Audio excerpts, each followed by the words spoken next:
Okay, I'm going to pass it over to you, Jim. Take it away. Well, good evening, and thank you for that. I'm Jim Vincent. I'm the president of the National Association for the Advancement of Colored People, or the NAACP. We are the largest and oldest civil rights organization in the country. Our branch here in Providence was founded in 1913, and I'm excited to be here. This is a very important meeting, so welcome everyone. We are here to learn more about and discuss our priorities for the Providence Rescue Plan, which is the allocation of Providence's portion of Federal American Rescue Plan funding. We are partnering with the City of Providence to reach communities hardest hit by COVID-19. Don't forget to take the community engagement survey. You can find it online at www.pvdrescueplan.com. Your voice is critical in understanding the true impacts and needs of this pandemic. And with that said, I'd like to throw it to the mayor of the City of Providence, Mayor Jorge Lawson. Thank you, Jim. I really appreciate the NAACP's partnership on this. I want to thank everybody that's tuning in and sharing your thoughts. And I also want to thank the ARPA committee that we put together. This really is a once-in-a-lifetime opportunity. We have $165 million to make investments in our city. So we believe here in the city that the best decisions are made when you engage the community early, organically. Not only do you get better ideas, but you get better outcomes. So thank you to everybody. I look forward to hearing your thoughts and your ideas to make sure that we're investing wisely in our community and setting the right priorities for our city. Thank you, everyone, and I'll kick it back over to you, and I look forward to hearing everyone's thoughts. Well, thank you, Mayor. Thank you very much for all you do. And I'd like to introduce City Councilwoman Nerva LaFortune, who is on the task force, and she has a presentation for us. So Councilwoman LaFortune. Thank you, Mr. Vincent. First, I want to thank the NAACP for graciously hosting this event, especially you, Jim, for all the work that you have done throughout the city advocating for investments in Black communities and communities of color in general. I also want to thank the mayor as well as my council colleagues for supporting my resolution to create this task force so that we as a community can think about how we can make real investments in the city. I want to welcome everyone here today on behalf of the City of Providence, the COVID-19 Recovery and Resilience Task Force. The task force is made up of Providence community leaders who are committed to community engagement as well as community investments. Everyone there truly cares about the City of Providence. We really can't do this without your participation.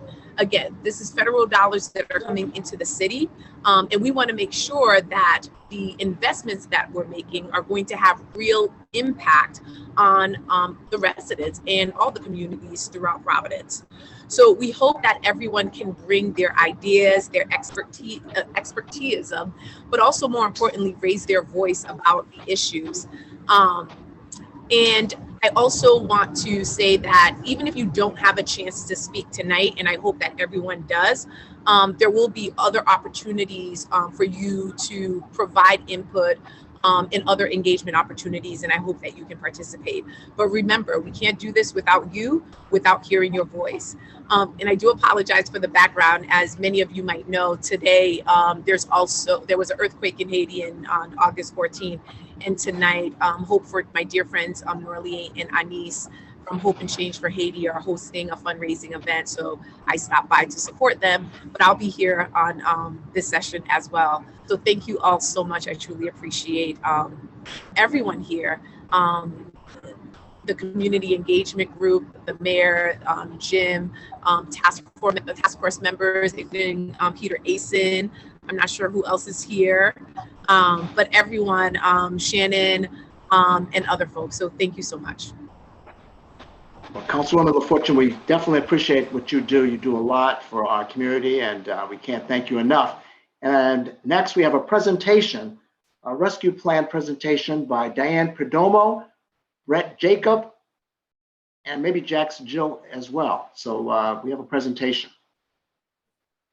Hi, everyone. So it will be me, Jax, doing the presentation. Thank you, Jim.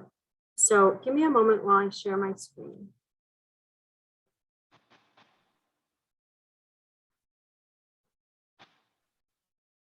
Can you all see that? Yes. Okay, beautiful. So I'm going to attempt to give a brief overview of the American Rescue Plan and what that means for Providence, which is why we're here. And just be mindful that we have an open comment period following this directly. So I'm not going to be answering any questions, but we will move all the questions into the open comment period.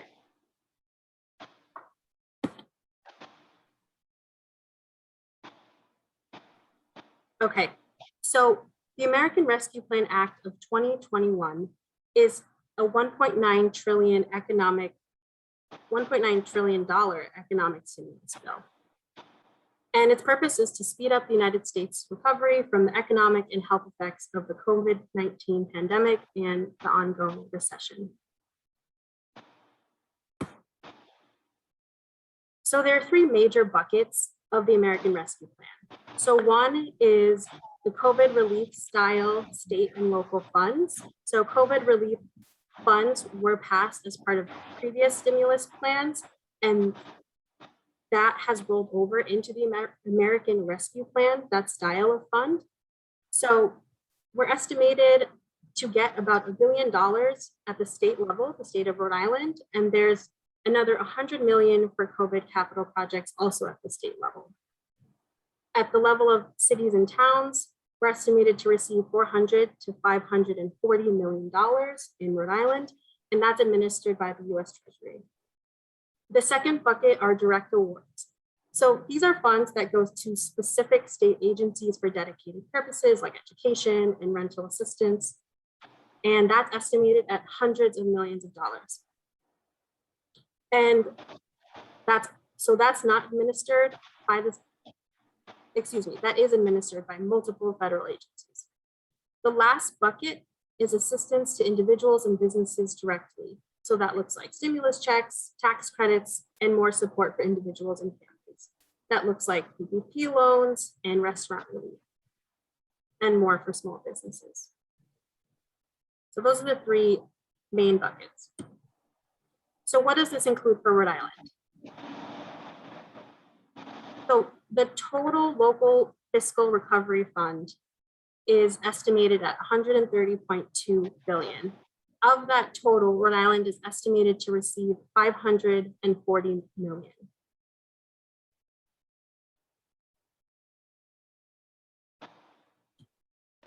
So Providence specifically.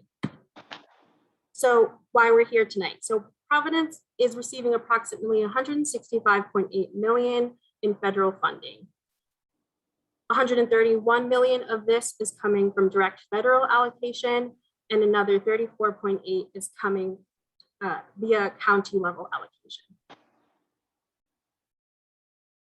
There is another $180 million in federal funding to the Providence Public School District. However, that's being allocated in a separate process that this is not going to overlap with. So we wanted to make that clear because the purpose of this task force is to make proposals, and we want you all to know that that process is separate from this one, though it is happening simultaneously.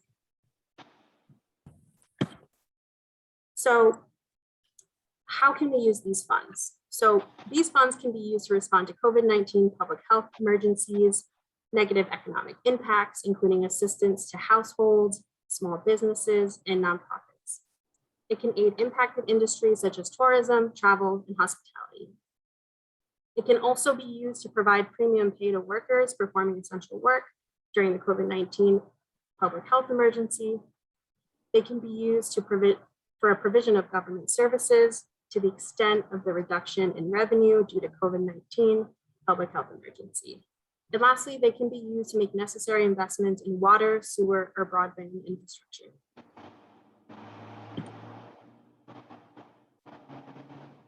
So the funds cannot be used to fund tax cuts or pension fund contributions. Municipalities can transfer funds to quasi-agencies, nonprofits, or the state. And this link, which we can send out, is the Treasury actually, you can find the best place to find this link is on pvdrescueplan.com, where you can learn a lot more about the Providence Rescue Plan, in addition to learning more about the funding at the federal level. So we want to share this link because the eligibility is evolving. And so we want folks to have an up-to-date sense of what that eligibility is. So that's the best place to find it. Okay, that concludes the presentation, the overview of what the American Rescue Plan is and its impacts for us here in Providence. And I'm going to turn it over to Jim. Okay, thank you, Jaxa, for that. That was very thorough. Now comes the fun part of the meeting, the audience participation.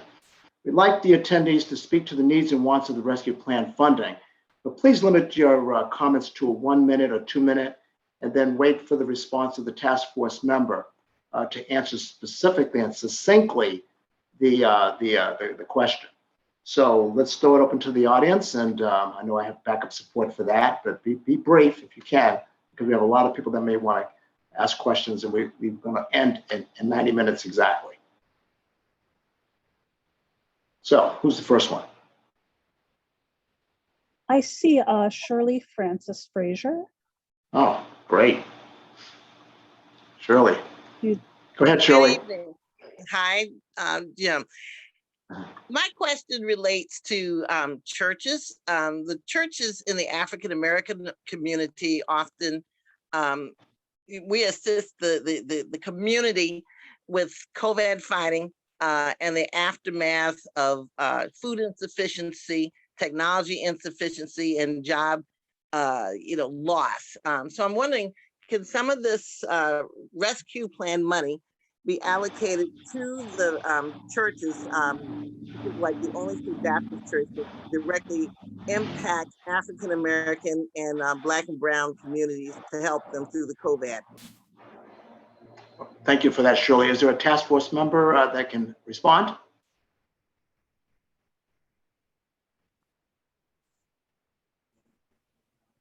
Don't all speak at once. So, Ms. Shirley, so part of the work that's being done and also doing these community sessions is for us to hear from the community how we can support community-based initiatives, and those that are also sustainable. So when you say we should also think about the work that the churches are doing, I think that's a really great idea. I mean, if you think about even the whole efforts around COVID,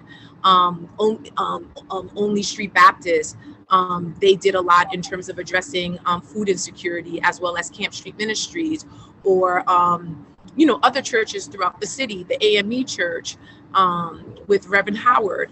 And all churches throughout the city, they really engage with their community, one, in getting folks to get vaccinated, but also addressing some of the community-based issues that impact families. So that's really great, and thank you for your input. You're welcome, because certainly we, during the COVID, personally took people for testing. We sat with them through some of the throes of the aftermath of COVID, and it would be helpful if we had funding that would help us to reach more people, particularly Black and Brown people who are adversely impacted by COVID. So thank you. Thank you, Shirley.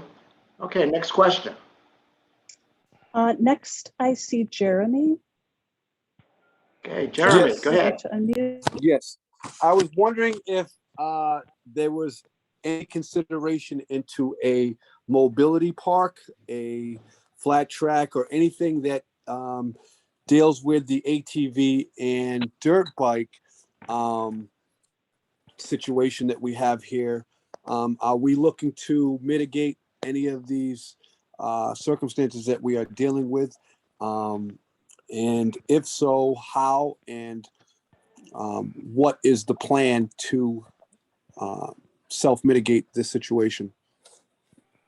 Councilwoman LaFortune, or a task force member? Somebody else?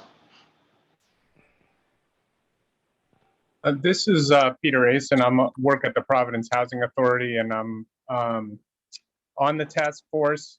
I just wanted to mention first, I know we were talking about kind of answering questions from the task force members, but the group has basically been hearing presentations from different city departments on potential uses of the funds, and the group has not itself laid out any, specific priorities yet. It has talked about some key areas, particularly housing and violence as some really big issues right now that we want to address, and a number of others. But so I think in terms of responding to comments, maybe we can, as members, say here what just give whatever guidance and information we've received, but not necessarily to say we have or haven't, planned something already, because we're trying to get ideas now. Right. But I did want to just say we have talked a little bit about recreate. The funds can be used for kind of recreational projects, and we have gotten presented a few ideas from the planning department on some different projects that they're hoping to move forward with. And I think that it's a good, personally, I won't speak for the whole group, but I do think the idea of having ways for people to use those kind of vehicles where they're not going to be going and using public streets is a good idea to look at. Yeah, I actually have a foolproof plan that has, it's about 28 pages. I didn't know that you guys were doing presentations. I probably would have had the distribution company that actually created the sketch for me.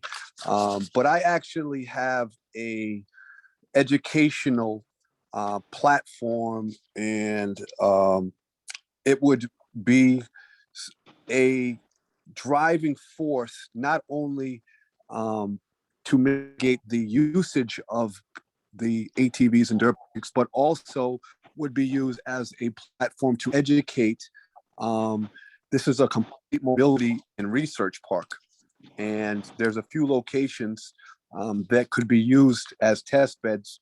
So how do I actually submit this to this group that you're talking about here? What was it, the task force?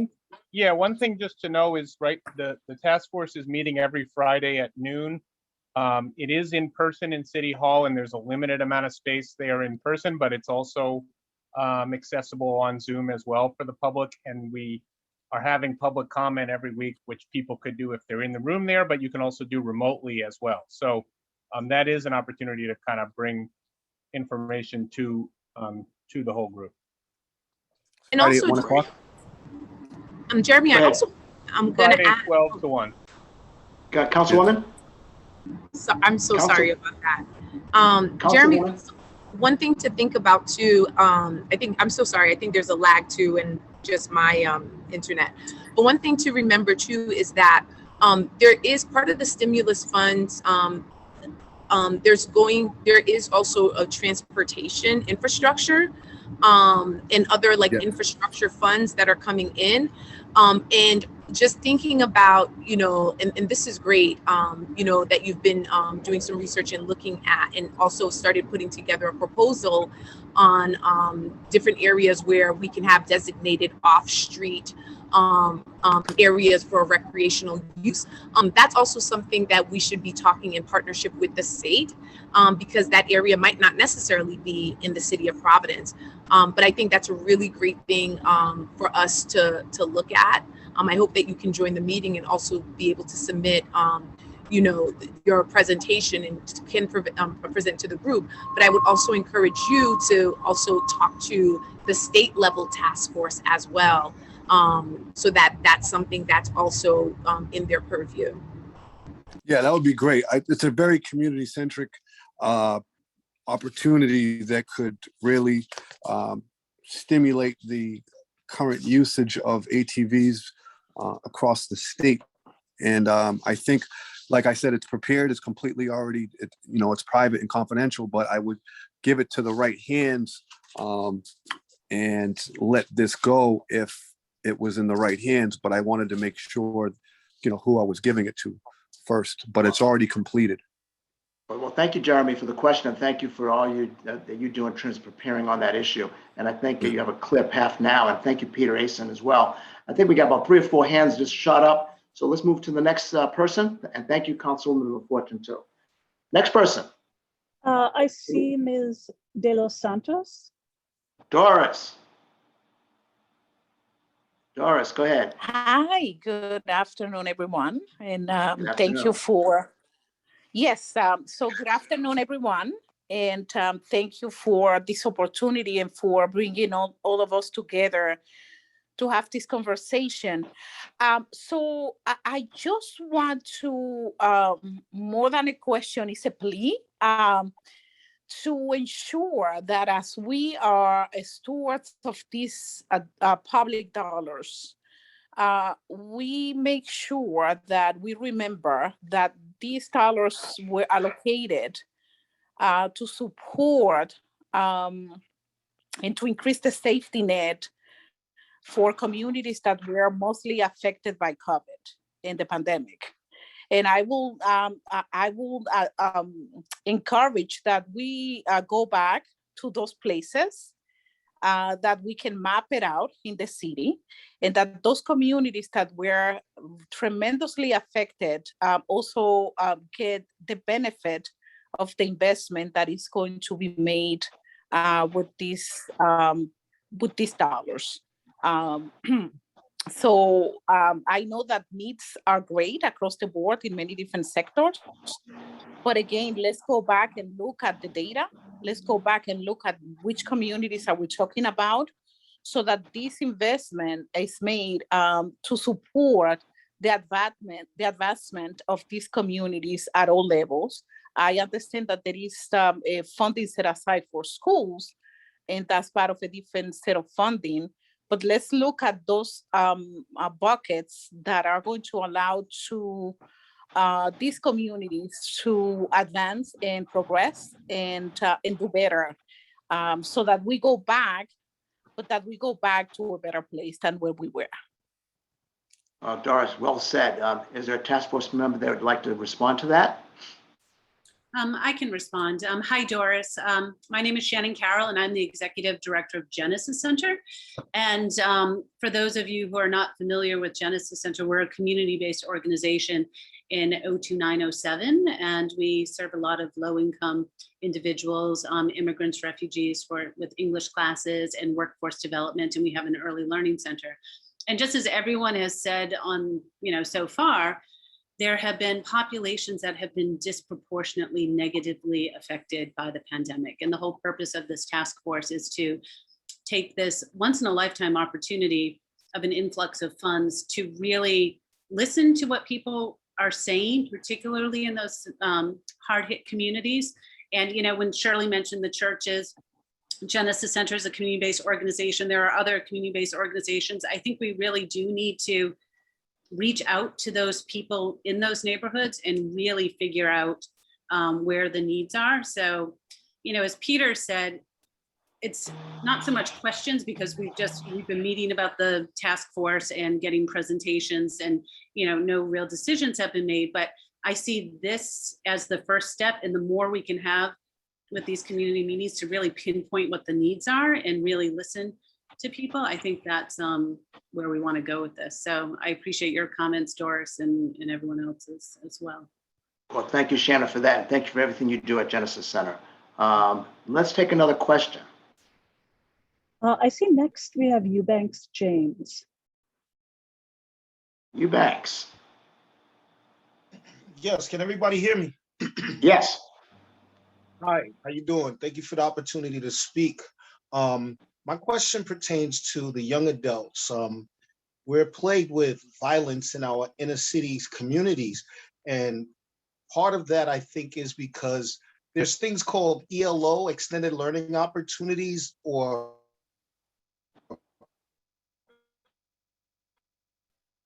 I think you're breaking up.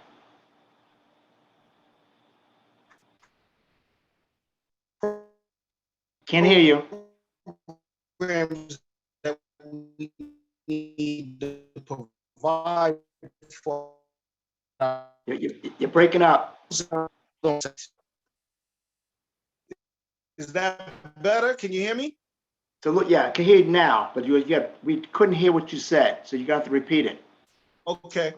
What I said is our young adults are being plagued with a lot of inner city violence, and a lot of it to me is associated with the closing of community centers or in the lack of ELO, extended learning opportunities where we're supporting our school. Now, is this funding? Okay.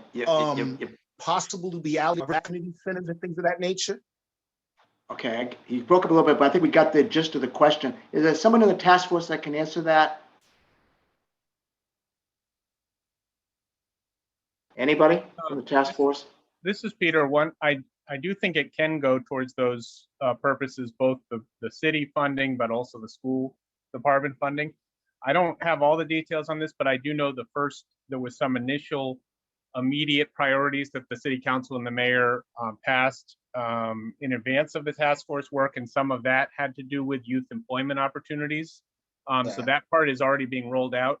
But I think in terms of, one other piece that, and I don't want to say this just specific to the after school program because it's true for everything, but one thing I think that we're looking at is, this is one-time funding. So if we do funding for programs, we may want to do certain programs because of the high need that's happening right now with COVID. But if we do funding for programs, we'll only be able to fund it for a certain period and not be able to continue. So the other piece that we would be looking at too are what kinds of permanent investments of infrastructure changes can we make that will be there after the money is gone. So I think that's just one other consideration with any types of programming that we have to be aware of. Well, thank you for that response, Peter. Let's take another question. So next I see Alice Gorman. Alice. Yes. Yeah, this just responds to the ATV, building ATV parks. I think our dollars could be spent better in our communities, in our centers, fixing our schools. I Googled ATV parks in Rhode Island. We have about 4 or 5 trails. There are a lot of trails around New England. So I don't think people should be buying these vehicles if they don't know where to ride them. So I think our dollars should go towards our children, to our community centers, to our neighborhoods, maybe more police in our neighborhoods. And that's all. Okay, Alice. All right. If a task force member wants to respond, then fine. If not, we're going to take another question. Next question. Okay. Hello, my name is Malcolm Mills. I'm just joining the meeting. Hi, Malchus. How are we doing? I'm from DARE, Direct Action for Rights and Equality, in particular the Tenant and Homeowners Association. And I have a question. Now, we all know that here in the state of Rhode Island, there has been a long-standing housing shortage. And is there anyone working on the need to come up with a simple plan to build and house people making under $35,000? Also, that includes the homeless, people coming from incarceration, and people working and being underpaid. I also would like to I also know that we would have to create some political will, for those that are not making the median income, or else we will always be bogged down with homelessness for single people and for single parents with families. Yes, well, Marcus, thank you. That low-income housing is very important. So who on the task force would like to respond first? I can just make a comment. In my experience, working at Genesis Center in the past year, the people who need housing or need rental payments are imminently homeless or are homeless. We have seen that skyrocketing. So, I don't think we can be, a productive city or economy or workforce if we don't tackle that problem. Along with transportation and childcare, those always seem to be the issues that are always bubbling up. Peter, my colleague on the task force, is more in the housing market. I don't mean to put you on the spot, Peter, but I don't know if you have any additional thoughts about that. Peter. Yeah, thank Malcolm. You know that I work at the Housing Authority, and we definitely agree that it needs to be a priority. There are some additional resources that we have that have been awarded kind of separate from this funding through the American Rescue Plan. We have 42 new vouchers that are called emergency housing vouchers. Now, that is just the voucher subsidy. It doesn't, it's not the actual housing itself, but we're working with the continuum of care and providing new vouchers to families that are homeless, who are being referred to us through the continuum of care. If for anybody that is homeless or is close to being homeless, I'm going to share the phone number in the chat for the coordinated entry system, which is the kind of single system you can go to for referrals for housing and shelter resources for those experiencing homelessness. I think Peter, just a follow-up question on that. To have vouchers and everything is okay, but the real problem is not having enough housing, not having enough apartments. There's, some of us are not ever going to be able to buy a home. So therefore, we're going to need rental property that is affordable for those under $35,000, making under $35,000. I know we've been talking about raising the minimum wage and whatnot, but by the time we get to $15 an hour, the people are going to need $20 an hour. It's taking so long. We actually need the physical housing, physical apartments to, for folks to be able to move into. Took me 3 years looking for an apartment when my son was here, and I still haven't found another apartment as of yet, just because there is not enough apartments to go around. Yeah, no, I agree with you 100%. I think the one thing we have to look at, I think, with building new housing is what are the models, what are the ways that we can do it that can be quick to address the need, because sometimes construction of new housing can take a long time as well. But I do agree with you about that. Councilwoman LaFortune, thanks, Peter. Do you want to weigh in? Yeah, so even like during some initial survey that I put out, housing was also one of the areas that folks saw as a priority for investment. We've been talking about the housing crisis for quite some time, and every year the housing works report comes out and says we need more housing. And you're right, Marcus, we need affordable housing for folks who are on fixed income, for folks in various income brackets. And most residents, even with a minimum wage of $15 per hour, can't afford to pay for housing. And so that is definitely one of the areas we are talking about, and how can we use those resources in addition to like the housing fund. Also, if we get a piece of legislation that I had introduced that is in committee right now, where we would incentivize the development of affordable housing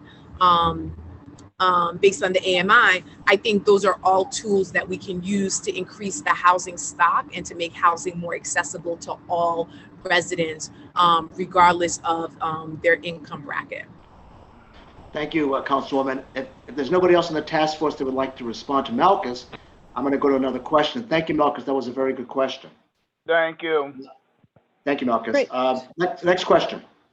So we're going to go to Tony, then Tina, then Vernon. I'm going to call on folks in order of you raise your hand. And also, if you're on the phone and you'd like to get your hand raised, you can press *9. So next we have Tony.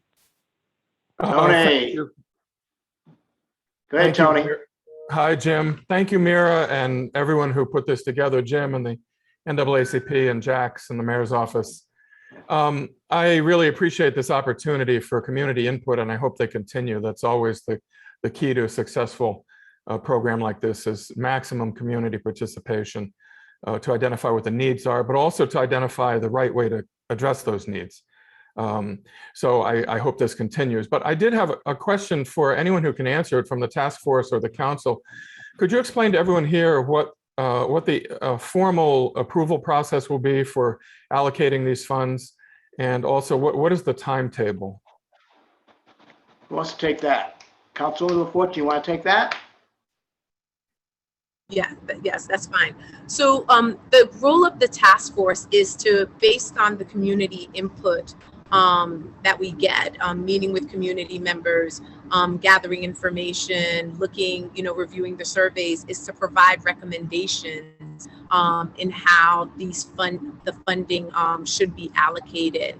And it would go, once we provide the recommendations, it would go through a traditional public process where it would go before the council and would be voted on. But all we're doing as a task force is, again, providing recommendations. We don't make the final decision.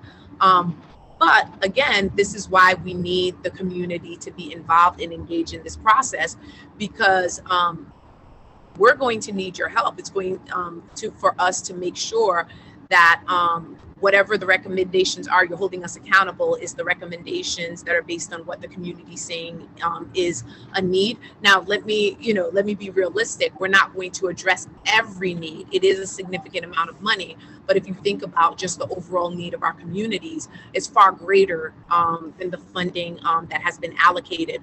But at least we can make some sustainable investments in which we can continue to build upon, because one of the things that we've talked about as a committee is sustainability and allocating funds somewhere, and then once the funding runs out, then the whole initiative dies, and that's not what we want to do.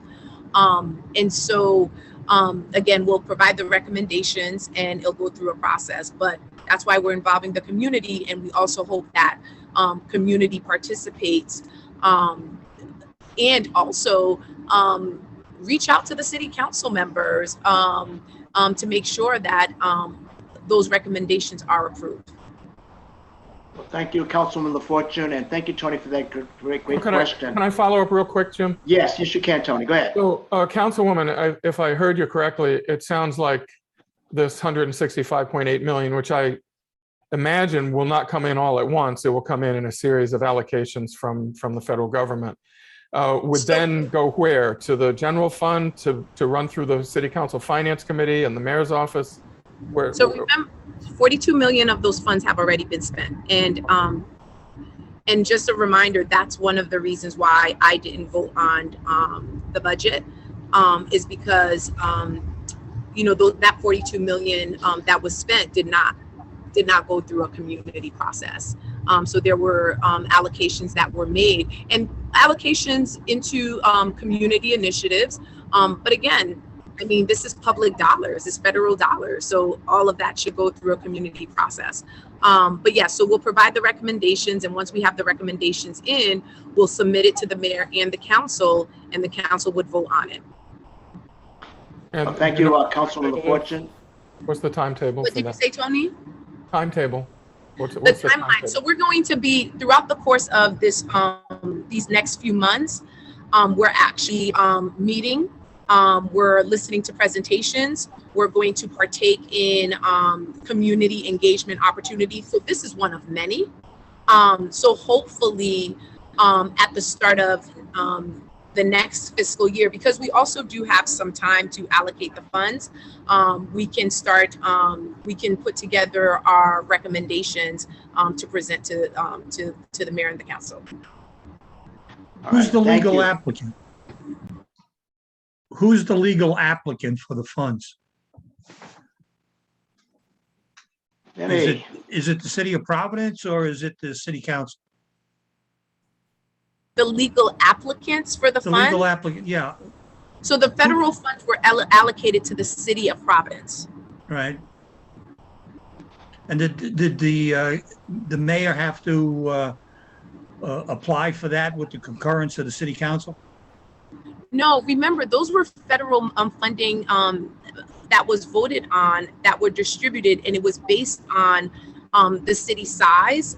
So not every municipality got the exact amount of dollars, but it wasn't something that the city itself necessarily applied for. These were the federal dollars that our federal legislators voted on. And Well, right, but there has to be a contract or a grant. The grant is with whom? Is it with the city of Providence represented by the mayor? But does it, and if so, does it require the concurrence of the city council for the receipt and expenditure of those monies? Who's going to administer those funds? Well, the city of Providence would administer the funds, The would executive allocate the branch. funds, but we still have to go through a procurement process because understand. this is a government establishment. Yeah. So the administration is in the. I don't want to stop this conversation, but we do have a line going here of folks Yeah. that All right, are. so if you wanna- I didn't want to cut off my friend Vinny, but Yeah, no okay, we'll problem. get that answer. I'll be the- We'll get that I'll be the answer, bad Vinny. guy. Vinny, Okay, I'll follow. I would just say, Vinny, I'll follow up with you. And also after this meeting, what we'll do is we'll send something out to everyone. But just to give like an overall big picture is the funding has come through to the city of Providence. So the fund comes to the city of Providence. It's not specific to city council. It has come to the city of Providence. Okay, breaking up, Councilwoman, we can't hear you. I think she has been muted. Okay, well, somebody mute. We could Okay, let's go unmute to her, the next Jack. question, and let's make sure that we Okay. get that answer at the end. Great. Okay. So thank you, Councilwoman. Thank you. Let's go over to Tina. Tina. Hi, everybody. I'm glad to be part of this conversation. But if we're talking about diversity and equity and these dollars, and we're not talking about disability, we're missing 26% of the population. Not counting that our 65 and older are not considered disabled, even though that they may use a walker, wheelchair, or a cane, whether it's temporarily or permanently. We had just built 60 units. Not one of those units was made physically accessible for disability. We're having a major problem with housing, but we're also having a major problem when we have disabled people who are using walkers and wheelchairs on the streets because they have no place to go with their families, because they can't access anything to even look around or to be part of any business that we need to do better. With Rhode Island housing, it's listed as a percentage has to be adaptable. Adaptable is not accessible. Adaptable means that if a 4-unit building, they have to make one apartment adaptable for a disability. If they make it adaptable for somebody with autism, a wheelchair user still can't enter that building or have a place to live with their family. That every aspect, whether it's being housing, business, streets, events, or whatever, if we're not talking about accessibility and disability, we're missing 20%, 26% of our population of just disabled people, and another 40% of the people that are 65 and older. By 2030, half of Rhode Island's population is going to be 60 years older, 60 years of age or older. Add that to the disabled population, we'll be alienating half of Rhode Island's population if we're not making things accessible now. All right, Tina, thank you for that. I'd like to get a task force member to respond. Any task force member. I can respond. Shannon. Thank you, Shannon. Here. Yeah, and just as Councilwoman LaFortune wrote, thank you, Tina. You know, the 26% that you mentioned, obviously a large portion of our city. And as we make these allocations, recommendations for where the money should be spent, we can't ignore that. So I appreciate you speaking up and, making sure that that is considered, as Councilwoman LaFortune said, it should be a standard. And you're right, the population is aging. And so adaptable is not accessible. I have parents who encounter this all the time. So I really appreciate you mentioning this, and we will definitely talk about it. I just want to throw it out there that there is a big event in Providence on September 18th about Accessibility is Beautiful, learning about how the tax breaks and the grant funding can help. It's only at the Steel Yard in Providence that I request that every elected official, community member or anybody that wants to make a difference needs to come to this event because it's more about accessibility and inclusion for everybody. It's a free event. I welcome you all to come. I put the link in to register, but it's something we need to be talking about because by 2030, we'll be alienating over half of Rhode Island's population. That's a big issue if we're not starting to make it forward thinking now. Right, and it As ties always- into the thought about sustainability. And if we are aging, like you said, we are, and you're correct, we need to think about that. And I saw the link. Thank you for putting that in there. As always, thanks, Tina, for your advocacy, and thanks, Shannon. Next question. Okay, great. And Mr. Costa, I do see your hand, but I want to make sure everybody else has a chance to speak before we go. Sure. Twofers. Okay. Next is Vernon. Vernon Martin. Hope everybody's doing well. Where's Vernon? Yeah, my question surrounded the homeless population, and just like I know you touched on it a little bit in the conversation before. Can you speak up, Vernon? Sure. Yeah, I know you addressed it in the conversation before, but yeah, just about like the housing situation, especially with like RIPTA building a new station downtown, and a lot of homeless people live there. And not only the housing part, but just like the whole infrastructure part, like job opportunities and making Rhode Island a desirable place for people to come and create jobs for homeless people. So have there been talks about any of that? Anybody wants to respond to that? If not, we can go to the next question. Anybody? Okay, next question. It was unclear. Can you repeat the question? Yeah, I couldn't hear. It was hard to hear. Vernon, could you repeat the question? Speak up a little bit. Or put it in the Please. chat, if you don't mind, Vernon. Hard to hear you. But sure, I can put it in the chat. Thank you very much. Okay. Thank you. Yes, thanks, Vernon. Thank you for that. All right, Mayor, I think we're ready for the next question. Sure. Mr. Costa is next. Yeah. Question. I overheard one of the emergency meetings they had in regards to the violence and whatnot last week, and the city council president happened to make a statement in regards to allocating, I think it was $109 million of COVID relief funds that were available for the city council, and that were going to go to the police union. And I wanted to make sure that that is based on the criterion that you just had in this slideshow, that was not allocated for police. And I wanted to make sure that the police and the police union and anything to do with any type of diversion programs or anything that has to do with the police get none of these funds, because we're going to be dealing with the repercussions of a mass exodus of 100, maybe even more officers that are looking to get their golden parachute and pension taken care of before they go. There was over 100 people that are ready for retirement. So I just want to make sure that we're not even considering with this task force or recommending any money to be allocated to the police until they are accountable by removing the shields that protect them, like the Law Officers Bill of Rights or qualified immunity. And the other thing was a solution for the housing. I've been traveling through a few of these cities, and I've seen that some of these cities are actually building affordable housing on public buildings that they own. For instance, public libraries. They are making like public library accessible to those people that might deem empty nesters or whatnot, and they're building apartments on top of their public buildings. And so they're not having to take up any more square footage or space or need acreage or need to worry about zoning because they already own the property and they're building on top of that. And what that does is also for those people that are having or that might have a child or whatnot, they are doing programming in the libraries, and it's integrating the library in the community and those that need so. So there are some ideas that I have. And so you said it was this Friday again. I just wanted to make sure that, and it's open to the public, this task force meeting.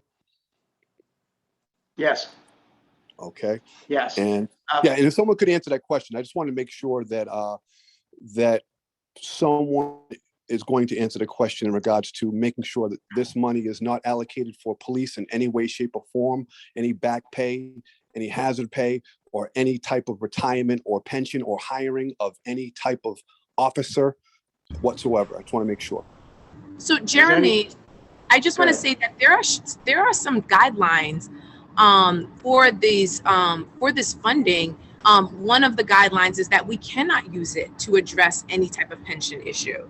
Yeah, I understand that, but they're talking about hiring and using it for training and diversity and inclusion on these like fake Kahoot programs, these ones that are like diversion programs that are within the vicinity or area of, if it be nonviolence training or whatever it may be. I just want to make sure that none of these funds, because I'm going to watch every line item in the finance department, and make sure that none of these funds are allocated going in any way, shape, or form earmarked to the police or their union. So I just want to make sure that they're not getting any, that they're not recipients of any of this money. Anybody want to respond to that? So in terms of a crisis response initiative for the city of Providence, there's no way that, I can say, well, if the community says, that they would like to also see some funding allocated to address mental and behavioral health concerns, and creating some sort of divergent program where people are not being criminalized for that, then that's one thing.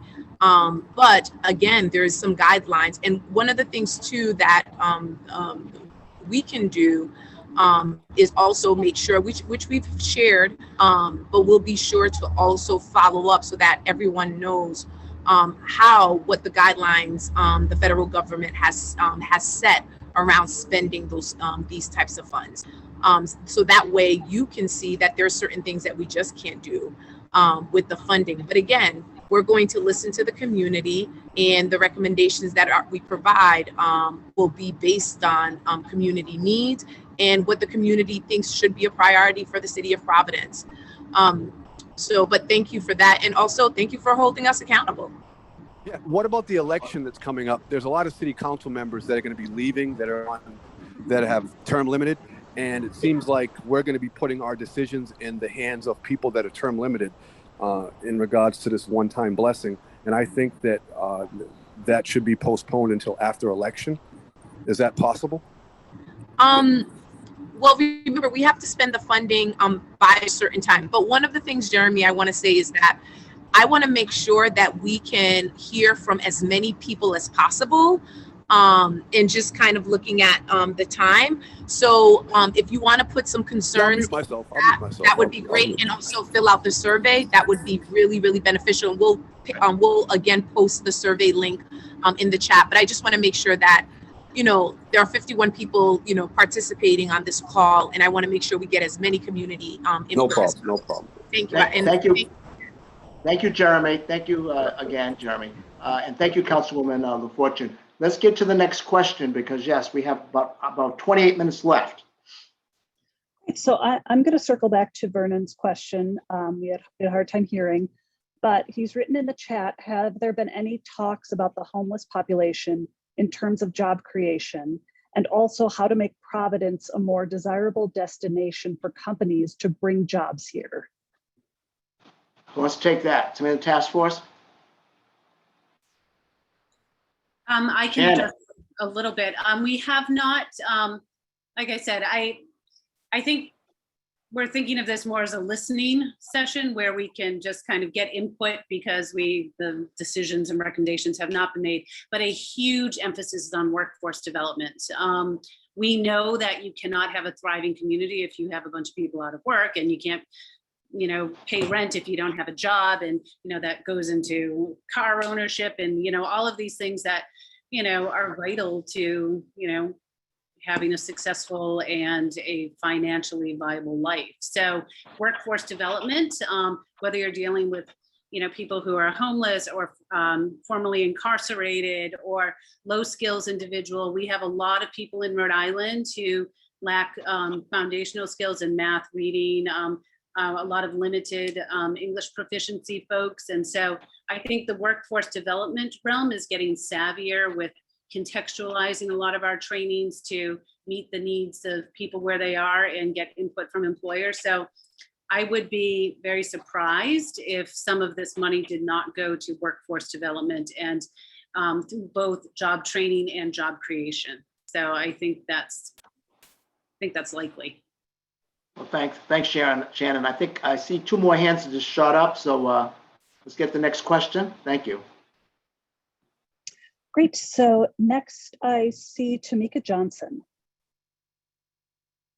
Tamika. Hi. So my question or my input would be that I feel the housing PHA, they have so many units right now that are terrible. I'm in on the call as a resident. I have literally a hole in my ceiling, but they're saying that they're pushing back, fixing houses because of COVID. So my major concern is even fixing the housing that we have already available, because it's also causing mental health problems with the poor community living in such terrible conditions. So I feel like that, housing should really be addressed. That's my thanks for that question, Tamika. I guess when I call on Peter. I'm going to just try to send you a message, Tamika, just so I can make sure I have your information and that that we can make sure that it's being addressed. I know that we have had some challenges with COVID, but we're certainly trying to fix everything as quickly as we can.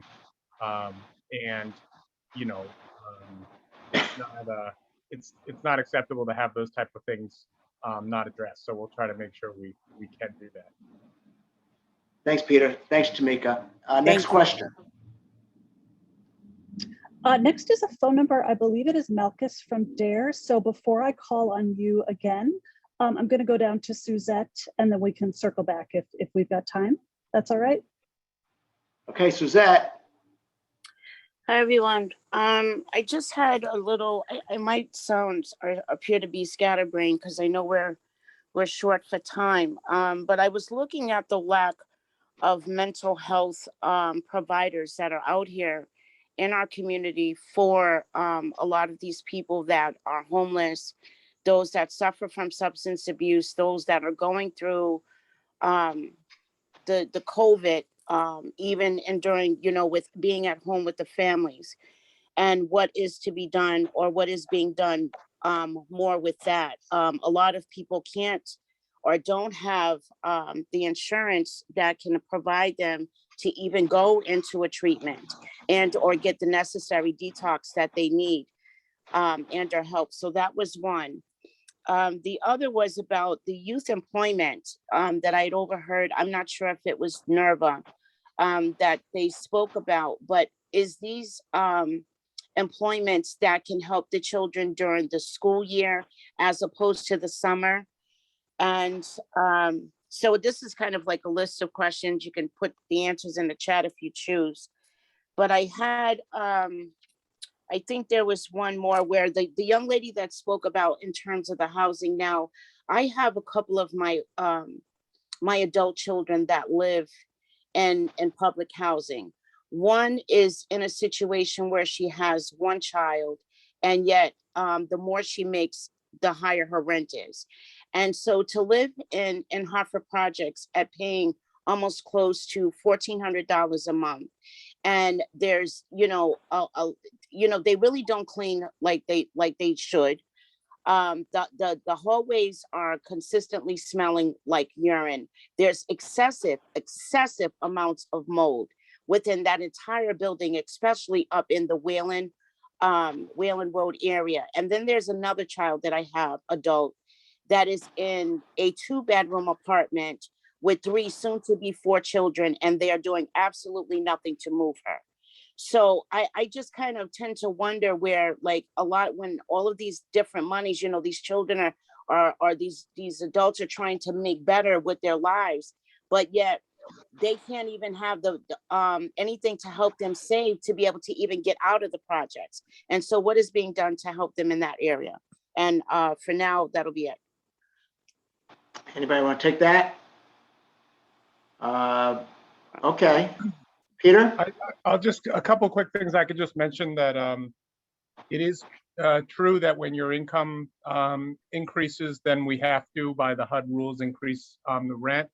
Although the amounts that you mentioned, it might be some, there's basically what's called a flat rent, which is kind of the capped amount that we do when someone has a much higher income than most of the other tenants. And so that's tied to kind of the fair market rents. Again, that's our flat rents are at basically the bare minimum that HUD allows us to charge. And the only other thing, just in terms of the transfers that I'll mention, is we have about 2,600 apartments, but we have about 500 of our tenants that are waiting for transfers right now. So that is just a challenge because there's so many people that need a different unit than what they have. Thank you, Peter. Just real brief though, there should be no reason why there is 2 boys in a 1 bed and a 1 room with 2 girls. Since when did that? I know back, quite a few years back, but nonetheless, that was a time in which that just was not acceptable. And so because has things changed since then? I can't speak to like anybody's individual situation like that for privacy, but also because I don't know the details. But I could tell you that if somebody were to move in with 4 children, that would not be, they would have at least 3 bedrooms and potentially 4. So it may just be that things change from when they moved in, but I can't really speak to the specifics. Okay. All right, Suzette, thank you for that. And thank you, Peter. I can also mention the mental health aspect a little bit. Like I've said a million times now, we don't know where the funds will eventually be allocated, but there are a lot of initiatives in the state right now that I like, the health equity zones, and are trying to address some of these issues. There's always more work to be done. I think the pandemic has taken its toll on mental health in so many ways, whether it's, coming through, anxiety, depression, homelessness, job losses. So I think that there are other federal funds and other local funds that can be leveraged with this money to also support things like the health equity zones to address some of those issues that, I know need to be addressed. So thank you, Suzette, for mentioning that. Thank you, Shannon. Okay, we have 19 minutes to go. Next question. Okay, so I have 2 follow-ups, and are 2 folks that have spoken before, but I think Ms. Frances Frazier, Shirley, because it's a follow-up, I'm going to go to you first to follow up on your earlier question, and then I'll circle back to Malchus, if that is all right. Yes, go ahead. Thank you very much. Now, my follow-up question, I understand that there's $180 million for education. And so when we hear, the mental health needs, the need for workforce development to improve and lift people out of poverty that are in the projects, I also know, because I've been advocating for 3 years, that there is a severe need to improve the reading and math skills of the students of the city of Providence. Only 10% can read proficiently, and only 7% can do math proficiently. So I'm wondering, how might these funds be utilized to make these reading programs, the remedial reading programs, accessible to the Black and brown students adversely impacted? I would like to take that. Anyone? Councilwoman. So I got it. So Miss Shirley, sorry. So Miss Shirley, so remember the school department is also allocating some, have received separate federal money. And in fact, and I'll get the link to add, I had written it in, I'll get the link to add to the chat. The Department of Education just approved the plan for the state of Rhode Island. So they're definitely funding from RIDE which were allocated directly to RIDE, that is focused strictly on education, and also, addressing educational disparities. Going back to the earlier point around, employment, youth, job development opportunities outside of the summer, that is, and Suzette mentioned that, but that is something for us to think about, how we can use the funds to create these types of programs, so students are not just waiting for these opportunities when summer arrive, or in partnership with organizations that have received health equity funds. We can also figure out how we could supplement some of these initiatives to expand the opportunities to provide our youth with jobs and training throughout the course of the year.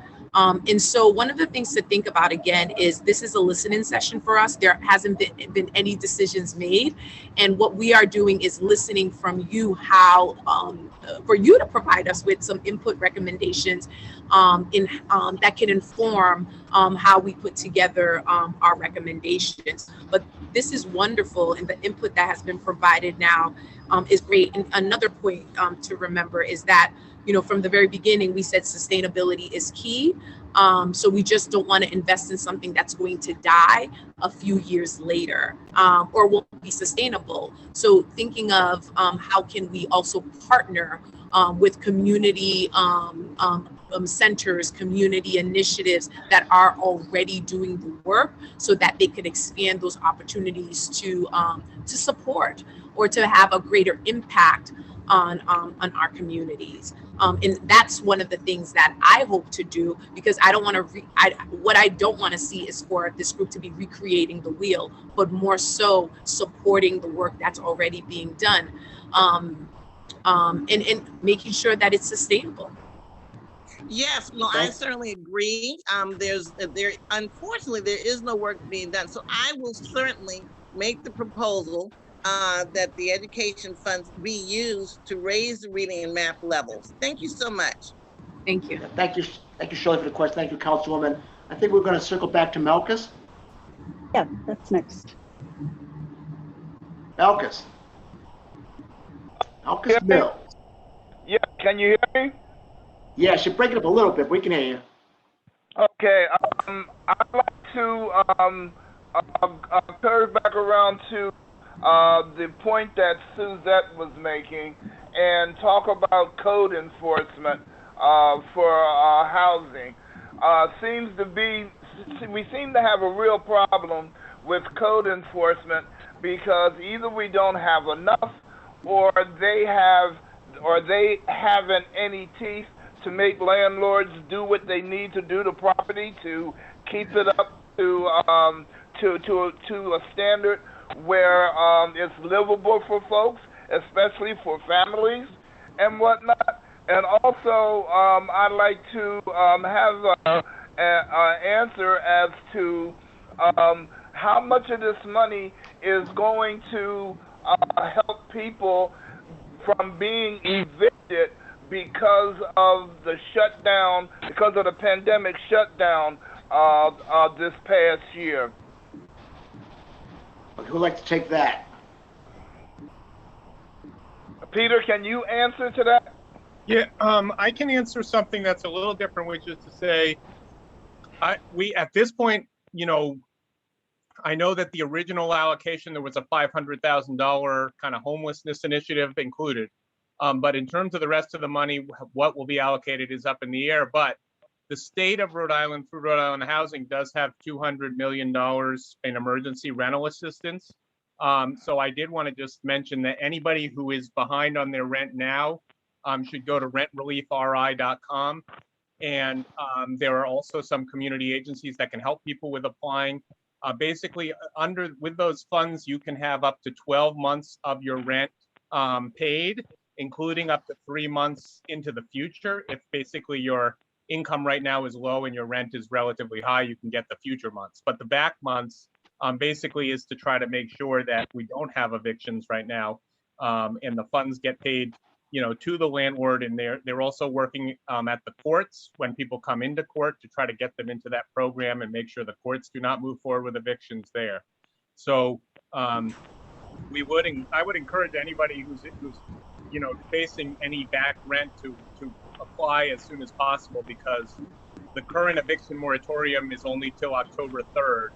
And it's possible after that some more evictions would be proceeding for non-payment of rent. So that is an option that's out there now. And some of it has been allocated, but there's a lot more of that funding still available. Malchus, I would also add, Malchus, to what Peter said, that it also goes for back utilities as well. It's also back utilities. Okay, what about the problem with code enforcement? I mean, I've had an experience with them myself, not getting back, not enforcing their write-up or their failing of a landlord to do the necessary things to make a house livable. You know what I'm saying? You're not only talking about single people, older people, handicapped folks, but you're talking about people with families and whatnot that need their apartments, their housing brought up to a code that is livable and is safe, you know what I'm saying, for parents and their children. Okay. All right. So if nobody wants to respond to that, we have 10 minutes. I'm going to go to the next question. Malchus well said. Next question. Right, so we are circling back to Mr. James. Eubanks.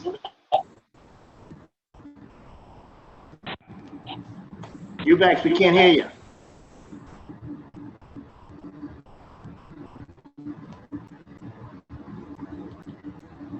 We can't hear you, Eubanks. I think he's still muted, but I know we had trouble earlier as well. Yeah, you might be muted and something else. I'm not sure. If you want to go to the type it in the chat now. too. You should be good now, right? I hear something. Whoa. No, I think we're good now. Okay. All right, Eubanks, go ahead. Yeah, okay. So what I did is I switched over from my phone to my office, and I'm on my desktop. So hopefully we should have a better connection. Yeah, we can hear you now. Go ahead. We touched upon the question, and it seems like we're running into an issue of sustainability. There's new things that our youth are very interested in, and our parents will pay, but we have to show them the way. It's kind of like, and you got to forgive me for using this analogy, if you put a liquor store in our communities, people want to go hang out, they go and buy alcohol. Nobody is funding the liquor stores, So when it comes to the arts, that's what our kids are interested in. We have to have programs to be able to entice our youth. When we talk about education and math and science and technology, I mean, when I do music, I have a studio. Half notes, whole notes, quarter notes. That's practice. If kids are able to learn and ascertain those skills, they can actually get their GED. We struggle here in Rhode Island, okay, or in our urban communities. It's hard to teach them that basic, and I think it's because we're not using technology to give them those skills. It's right there in front of them. It's just our interpretation. When we think of pies, you got to excuse me because I'm really passionate about this stuff, okay? And when we talk about pie, pizza, things of that nature, our kids don't want to hear that, but if you said, hey, let's dance, it's an 8 count. 1, 2, 3, 4, 5, 6, 7, 8. 1, 2, 3, 4, 5, 6, 7, 8. These are things that our kids will gravitate to. These are the programs that these kids are interested in. If we provide them with that initial investment, the sustainability is there. It will take off for itself. My question to you is, how do we provide them with that avenue? Because everybody can't be an athlete. You see, you don't have to worry about getting our kids to the football, basketball, baseball fields. We don't have to worry about that. but we need to get them to learn these core skills in order to be productive members of society. What are we doing to take care of that part? You're breaking up, Eubanks. Thank you for that. Does somebody from the task force would like to respond? Yeah, so I'll just comment. First of all, Mr. Eubanks, thank you for your input. So I'm so happy you brought that up because I am a big advocate of our arts.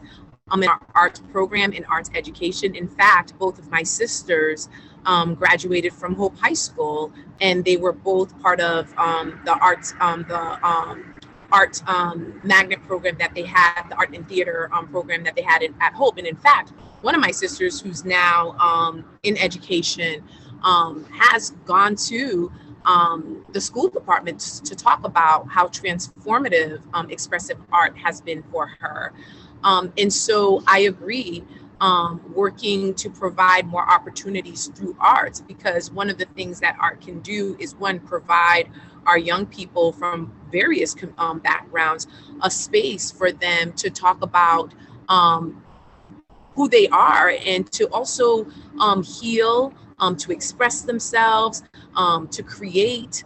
And so that is something that I'm a big advocate for. I want to see more arts happening, not only in the schools, but also in our community centers through after school programs, through summer arts programs. But also the other thing too, is also creating or supporting infrastructures that can support individuals who want to make art as a career opportunity. Because that should also be part of the economic infrastructure for our city and state. And so I'm a big supporter of that. I thank you for bringing that up, because sometimes we forget that just because someone is from a marginalized community doesn't mean that they should not have access to art, because these private schools, they make significant investments in arts. In affluent communities, you see arts available to young people and their families. So we also have to make sure that it's accessible to someone who lives in Olneyville, someone who lives on the South Side, someone who lives in Mount Hope, or the North End. So thank you for that. And that's something for us to also consider, but also to see also what are some programs that are currently doing that type of work and how we can better support it. So thank you so much for that. Well, thank you, Councilwoman LaFortune. Thank you, Eubanks. I see we got 4 minutes left, so I don't know if we have any time for any more questions. Mira? I see one hand, Mr. Morales. Okay, let's do it. David, Representative. Hello, everyone. Yes, hello everyone. I hope you're all staying safe and well. This is Representative David Morales of District 7 in Providence. Quick question in regards to the task force. And when does the task force anticipate meeting with quasi-government agencies such as Providence Water, Crossroads, National Grid? I would imagine a lot of it's going to be based on community feedback, but I would also imagine it's going to be important to talk to these quasi-government entities to understand what capacity needs they need in terms of funding in order to make sure that if we're replacing lead water pipes, for example, that they have the proper funding to do that. So I'd like to take that. Go ahead. So Mr. Morales and someone else from the task force could also join. So I believe there is some separate funding for water infrastructure. And I actually think there's going to be some additional funding, separate funding for lead mitigation. So I think some of those types of infrastructure types of investments, there are separate funding for that in addition to the funding that has come to the city.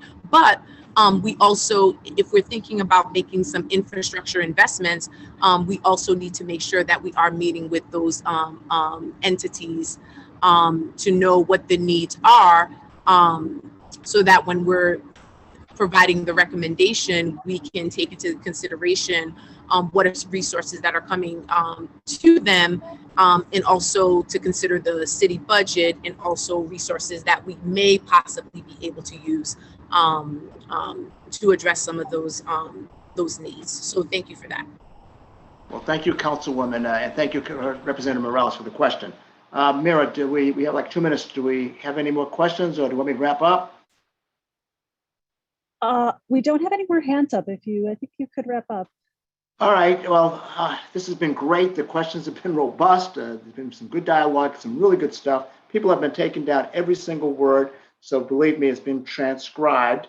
I'm the president of the NAACP. I'd like to thank my team, especially Nicole Chengel, who helps me with everything like this, the branch secretary. Also like to thank the members that I heard, Shirley, Francis Frazier, Vin Marzullo. I think Susan Kelly was in the chat. But thank you to my members, and thank you to each and every one of you. Remember, the task force meets every Friday at noon. The NAACP, we meet the third Thursday of the month, every month, 6 p.m. No vacations, no holidays for civil rights, right? And don't forget to fill out the survey. The survey. I didn't forget, Mara. All right. So with that said, have a good evening, and thank you all.